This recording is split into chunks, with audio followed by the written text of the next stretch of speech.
د منګل یو څه انټرویوز په سوشل میډیا باندې ډیر زیات گردش کوي. منګل چې د نغمې پخوانی خاوند دی، آیا هغه رښتیا بله ښځه کړې ده او هغه دویم واده کوي یا یې کړی دی او که نه؟ دا تفصیل به تاسو همدلته وګورئ دوستانو. منګل د دې نه وړاندې هم ډېرې داسې ویډیوګانې، داسې خبرونه د هغه په باره کې چلیږي چې یعنې هغه دویم واده وکړو، یا داسې چې د هغه مختلف قسم قصې چلیږي. یعنې د یو ځل په خپله یو انټرویو کې ویلي و چې یو جینۍ زما سره ملاقات کولو ته هم راغلې وه، خو چې کله هغې ته پته ولګېده چې ما سره پیسې نشته، زما بینک بیلنس خالي دی، نو هغه زما نه بیرته وتښتېده. همدغسې اوس مهال دا د مختلفو پروګرامونو سره انټرویوز کوي، کوم جرنلیسټان چې دي، او هغوی ته د خپل زړه خبرې کوي.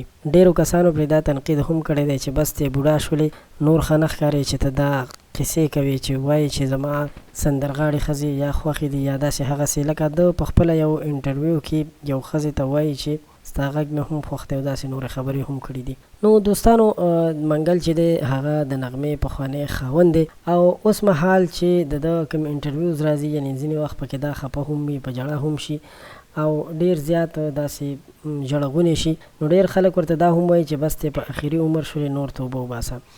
منګل چې دی دا د شفیق مرید سخر هم دی او هغه ته یې لور ورکړې ده. منګل په خپل یو انټرویو کې دا هم ویلي دي چې زما د لور اواز ډیر زیات ښایسته دی. اوس معلومه نه ده چې دا کومه لور یادوي، د شفیق مرید میرمن یادوي او که بل څوک، که یعنې بله لور یادوي. د ده خو ډېرې لورګانې دي. منګل اوس مهال په امریکا کې ژوند زندگی تېروي. دوستانو، د منګل باره کې دا ځینې معلومات چې تر موږ را رسېدلي وو. تاسو څه نظر لرئ چې منګل ته دویم واده په کار دی او که نه؟ او آیا منګل چې دا کوم انټرویوز ورکوي کېدای شي تاسو هم کتلي وي په سوشل میډیا باندې، نو دا ښه خبره ده او که نه؟ ځینې مینوال یا ځینې کوم پښتانه چې دي هغه ورته دا لیکي چې ځان دې شرمولی دی، په دې سپین ږیره باندې دا کارونه نور مه کوه.